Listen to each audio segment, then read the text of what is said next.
way to get that passed without support of the FOP, the Fraternal Order of Police, the primary organization of the police unions. And the argument I was able to make to them was that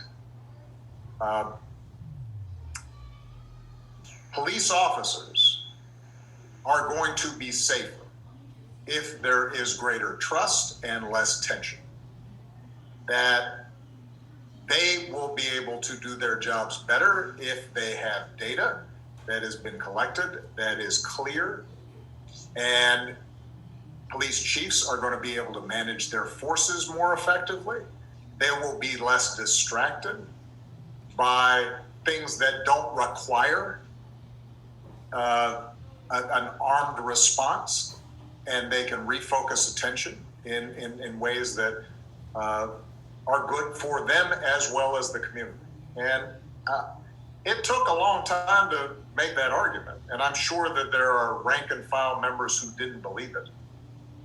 But in fact, after we passed it, we started being able to collect data on that issue, and we were able to get them to go along. Now,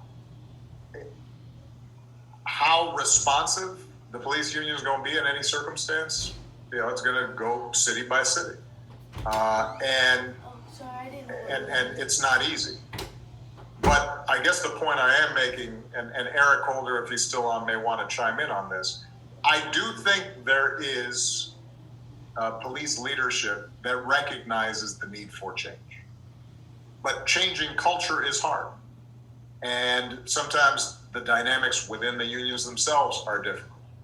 And sometimes there's that sense of we need to close ranks even though we know some things are messed up. And so finding ways to listen and recognize that they have a tough job, but also then insist that this is what we need to do. We're going to do it. We'll work with you to figure out how to do it. So when Brittany talked about the 8 can't wait, you should have a dialogue to find out what specific things are a problem with not having to choke somebody, particularly when they're already in handcuffs. What is it that you think is a problem?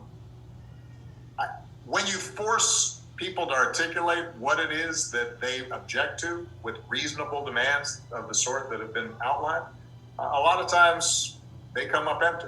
But you have to engage in that conversation. And I think that it's possible to get that done.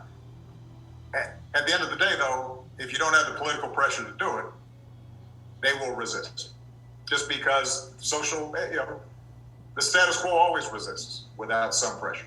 And that's why it's so important, both for the protests and for the follow-up that people like Councilman Cunningham can apply. Great. Thank you, President Obama. Next question. I'm going to take 2 more. This question is coming from Dr. Jim Bostic in Yonkers, New York. First, he thanks our panelists and says his question is, how do we effectively integrate the generational differences in age and history often see develop between our younger generation and those of us who have been in this fight for many decades in such a way that we respect each other's ideas and approaches to dealing with institutional racism in our respective communities and not diminish the role and the will of either? So I'm going to say I'm going to have to call it here. This will have to be the last question, and I'm going to ask one of our panelists to take that and try to give us the 90-second response.